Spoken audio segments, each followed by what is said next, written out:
Hello guys, welcome और welcome back to my YouTube channel. मैं आ गई हूँ आप लोगों के लिए आज फिर से एक हॉरर स्टोरी लेकर। एंड आज की जो स्टोरी होने वाली है वो होने वाली है एक जिन की। जी हाँ, तो ये बात है सीमा की। सीमा इज़ माई फ्रेंड एंड उसका रियल नेम भी सीमा ही है। तो सीमा 2018 में अपनी फैमिली के साथ दिल्ली मूव हो गई थी। तो दिल्ली में जब वो अपनी स्टडी के पर्पज़ से, उसके पेरेंट्स ने भी वहाँ पे मूव हो गए थे एंड वो भी कि बच्चों की स्टडी यहाँ से कंप्लीट हो, बिकॉज़ दिल्ली का माहौल थोड़ा यूपी से अलग है। तो वो सब ये चाहते थे, उसकी फैमिली वगैरह। तो वहाँ पे उन्होंने एक अपार्टमेंट लीज़ पर लिया था 2 साल के लिए। तो अपार्टमेंट उन्होंने, वो थोड़ा सा उन्हें कम प्राइस में मिल गया था अपार्टमेंट, तो वो उस अपार्टमेंट में शिफ्ट हो गई। अब स्टार्टिंग में तो सारी चीज़ें ठीक चल रही थी, लेकिन धीरे धीरे क्या हुआ कि सीमा के पापा की तबीयत थोड़ी सी ख़राब रहने लगी। मतलब जल्दी जल्दी ख़राब हो जाती थी एंड फिर ठीक हो जाती थी। एंड उनकी जो फाइनेंशियल स्टेटस है वो भी थोड़ा सा डाउन होने लगा। यहाँ तक कि जो सीमा का भी पढ़ाई में मन नहीं लगता था। ये सारी चीज़ें उनके घर में गुजरने लगी। लगभग मतलब 3-4 महीने हो गए ये चीज़ होते होते। अब एक बार क्या होता है कि सीमा के मामा किसी काम से अपने दोस्त के साथ दिल्ली आए हुए होते हैं। तो वो सोचते हैं कि क्यों नहीं मैं अपने बहन के घर पे भी होकर चलूँ। तो जब वो अपनी बहन के घर आते हैं तो उनका दोस्त जो होता है वो होता है कुछ मौलवी टाइप होते हैं।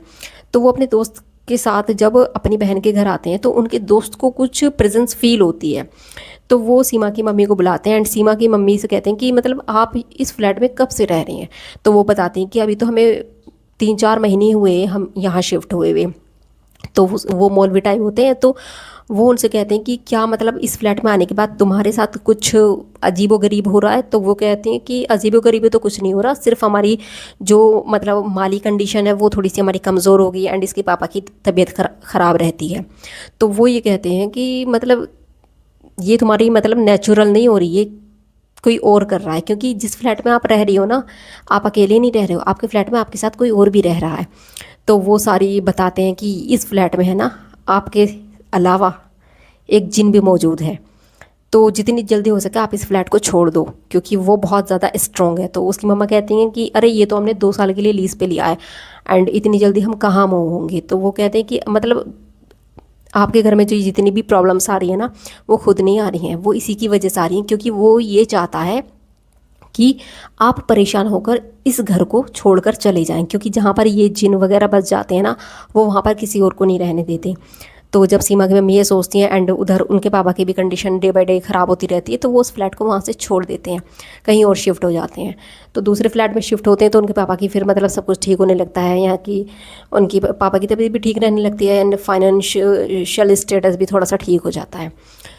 तो देखो, सबसे बड़ी बात तो ये है कि अगर आप कहीं पे भी रेंट पर घर ले रहे हैं तो सस्ते के चक्कर में तो बिल्कुल नहीं पड़ेंगे। पहले चेक कर लें कि सस्ता अगर हमें मिल रहा है तो इसके पीछे कोई कारण तो नहीं है। क्योंकि छोटे से ज़रा से लालच के चक्कर में या ज़रा से सस्ते के चक्कर में आप कोई बहुत बड़ी मुसीबत में भी पड़ सकते हैं। आप अपनी हेल्थ के साथ खिलवाड़ कर सकते हैं। तो कहीं पर अगर कोई चीज़ ले रहे हैं, चाहे आप परमानेंट ले रहे हो या रेंट पे ले रहे हो, तो अच्छी तरीके से देखभाल करके ले लें कि यहाँ पे कोई इंसिडेंट तो नहीं हुआ है या फिर यहाँ पे कोई ऐसी चीज़ तो नहीं है या फिर सस्ता मिल रहा है। तो मतलब बाकी अपार्टमेंट से अगर ये हमें सस्ता मिल रहा है तो इसका रीज़न क्या है।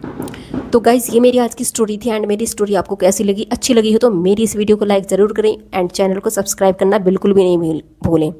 तो मिलते हैं नेक्स्ट वीडियो में, तब तक के लिए बाय बाय।